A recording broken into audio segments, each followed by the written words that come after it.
Last week, FDA officials and other government witnesses were called to a Senate committee hearing on the safety of bisphenol A, or BPA. That's a chemical used in a variety of plastic products, from baby sippy cups to eyeglasses. When Senator Schumer and 5 of his colleagues introduced legislation calling for a ban on BPA and all kids' products, they used information uncovered by the investigative reporting of the Milwaukee Journal-Sentinel. How the paper's reporters got that story is the subject of this report from our colleagues at Expose, narrated by Sylvia Chase. There is a chemical contained in many plastics that is also found in 93% of us. It's called bisphenol A. Bisphenol A is actually the chemical used to make polycarbonate plastic. It's the hard, clear plastic used in baby bottles, and it also is the lining of all metal cans made in the United States. Beer cans, soda cans, food cans, and this chemical leaches out of all of these products into any kind of food or beverages that come in contact with it. Bisphenol A, BPA, is what is known as an endocrine disruptor. Studies have shown that in lab animals it causes breast and testicular cancer, diabetes, and hyperactivity. Its effects on humans are not entirely known. The manufacturers of BPA and their lobbyists say it is safe. U.S. regulators agree. One team of investigative journalists decided to ask, why? When as a graduate student, I read this article in the New Yorker. The theory was that there were chemicals in the environment that were somehow messing with the reproductive system. And then endocrine disruptors were first identified as the cause of wildlife abnormalities in the early 90s. The Environmental Protection Agency and the Food and Drug Administration, though, repeatedly reassured the public that BPA, at least, was safe. The agencies cited studies done in the 1980s. But prompted by an outcry from advocacy groups, President Bill Clinton signed the Food Quality Protection Act in 1996. That same year, the Safe Drinking Water Act was amended. The combined legislation promised a chemical screening program of endocrine disruptors to be overseen by the EPA. The goal was to determine whether or not they were dangerous to human beings. 1998, the EPA, headed by Carol Browner, sets a deadline to fast-track the testing of 15,000 chemicals suspected as endocrine disruptors. 1999, the EPA misses the deadline. The Natural Resources Defense Council sues the agency to enforce screening. 2001, a new administration takes office. Christine Todd Whitman becomes head of the EPA. 2003, 2 more suits are brought against the EPA, one by a coalition of environmentalists and advocacy groups, the other by the attorneys general of 4 states. The suits attempt to force the agency into compliance with the Food Quality Protection Act. 2007, 11 years after the laws were passed, the EPA had yet to screen its first chemical. The reporters eventually learned that the EPA, though it hadn't tested a single one of the 15,000 chemicals promised, had already spent some $80 million on the endocrine disruptor program. And here's tens of millions of dollars of tax dollars being spent, and not a single chemical has ever been tested to this day. So the more they dug, the more they found. The team also learned that only in 2008 did the agency plan to screen its first chemicals, just 73 of them, and not including BPA. And they wouldn't even be finished with that until 2010. The reporters wanted to know just what was the science saying. The journalists found 2 camps, each with its own view of the science of bisphenol A. One includes Dr. Frederick vom Saal.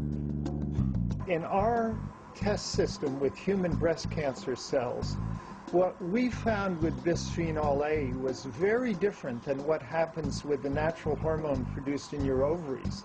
Vom Saal is a biologist at the University of Missouri. He has studied bisphenol A for more than a decade. In 1997, a team of researchers led by vom Saal published a peer-reviewed study showing that when BPA was introduced to human breast cancer cells, it penetrated the cells and made them grow rapidly. And as a result of that, we got interested that maybe this chemical was a lot more potent than anybody had previously thought.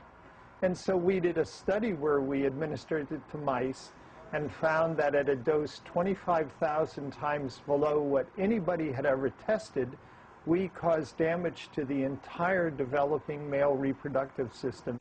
Chemical companies who make or have made bisphenol A say that people have little or nothing to fear from what are known as endocrine disruptors. In defense of the safety of bisphenol A, the companies and the ACC cited studies they funded themselves. One EPA biologist, L. Earl Gray Jr., charged the industry with flooding the EPA with studies. David Rosner, professor of history and public health at Columbia University, explained why, telling the paper chemical makers have learned that if you play on the uncertainty of danger, you're going to be able to stop regulatory action. It surprised me, too, how much rancor there was about this chemical. I mean, you would talk to some scientists, and, you know, they would tell you that the sky was falling.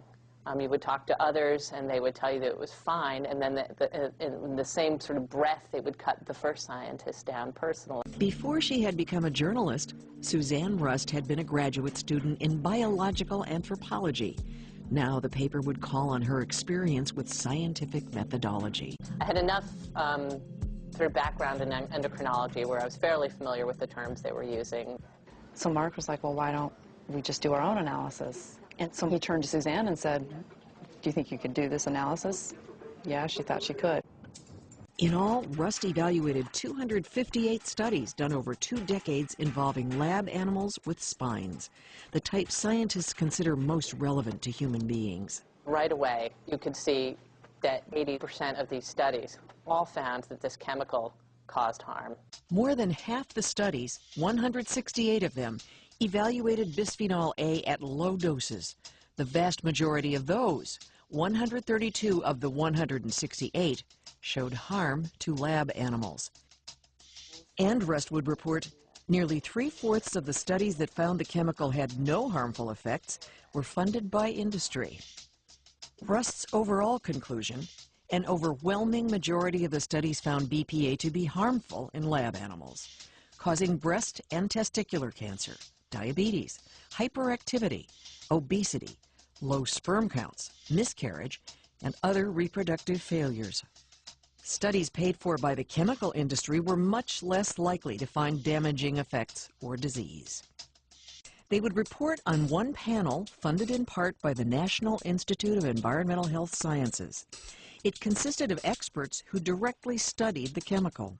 That panel found in 2007, quote, great cause for concern about BPA. Meanwhile, the National Toxicology Program, the NTP, was in the process of coming up with its own brief on bisphenol A. In 2007, the NTP convened a panel composed of scientists who didn't directly study BPA, but would evaluate the work of those who did. Among the panel's conclusions, while for pregnant women, fetuses, and children there is some concern about neural and behavioral effects, there is minimal concern for prostate effects, potential accelerated puberty. There is negligible concern for birth defects and malformation. For adults, the concern was essentially negligible. In light of her own findings, Suzanne Rust wondered how the panel had arrived at those conclusions. Among the paper's findings, some of the studies the NTP panel considered were chosen by a consultant with links to firms that made bisphenol A. The panel rejected academic studies that found BPA harmful, citing inadequate methods, but accepted industry-funded studies using the same methods to conclude the chemical does not pose risks. It also accepted 2 studies finding no harm, funded by former BPA maker General Electric. They were done some 30 years ago. Neither was peer-reviewed. And the panel didn't accept any studies that found BPA harmful at low doses. Why? The paper reported the panel's chairman, Robert Chapin, said that once the panel weeded out studies it believed had been done poorly, no studies remained that showed effects from low doses. We have not gotten a single demand for retraction, no clarification requests from the chemical industry. They've had nothing that they could come back to us on.